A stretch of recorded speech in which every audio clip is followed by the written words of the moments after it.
Well, in the interest of being a little bit more optimistic, what is your prediction for the long term? Do you think that crypto is going to continue to have this lack of clarity? Do you think this will be fixed by the courts? Do you think eventually Congress will actually be able to act in one Congress or another? What is the long-term outlook for crypto in the United States? Look, if the decision in the, and again, I feel like the courts are no substitute for Congress. Like, in my view, the courts cannot provide you with the kind of comprehensive regulatory framework that you would need. Only a statute can.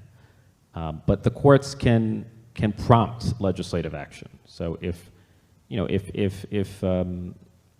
either the Court of Appeals or the Supreme Court were to uphold the decision in the Ripple case, then that could create a powerful incentive for Congress to step in and to legislate a regulatory framework. But there needs to be a judicial rejection of the Gensler doctrine in order to prompt Congress to act legislatively. That's my assessment of where the politics lies at the moment. And the Gensler doctrine, what do you mean by that? It's whatever Gary Gensler wants it to be. So, but the Gensler doctrine is that everything but Bitcoin is a security, right? Which is a caricature of securities law. And Judge Torres, in the Ripple case, rightly points out that a digital asset is not a security in itself. It can be part of an investment contract, which is a security.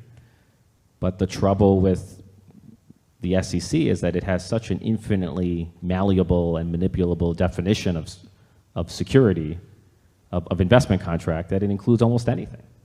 I had a partly serious and facetious exchange with Gary Gensler at a recent hearing, and I asked him, if I were to sell you a Pokemon card, am I engaged in a security transaction? And he said no.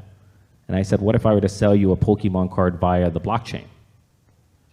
Am I engaged in a security transaction? And he said, it depends. So, in his view, the process of tokenization magically transforms a non-security into a security. I mean, he's adopted an interpretation of investment contracts that discriminates against crypto technology. And where would you draw the line? Draw the line as in? When it comes to securities law and how we think about crypto, like, what is it that when you think about what Gary Gensler is doing wrong, what would you say he should do? I voted for and have co-sponsored both the market structure bill, what do we call it? I always remember the concept, not the actual Fit for 21 or whatever. Some staffer came up with. I tell people I had the best acronym of all time. I introduced a bill known as the Santos Act to stop another non-truthful office seeker. So I think it's hard to compete with that. But I felt like the McHenry market structure bill would provide the industry with the regulatory clarity that it needs to enter the mainstream of the U.S. economy. Well, I think that we all here really owe you a huge debt for everything that you have done for the crypto industry, particularly in furthering our message with progressive members of Congress. So I would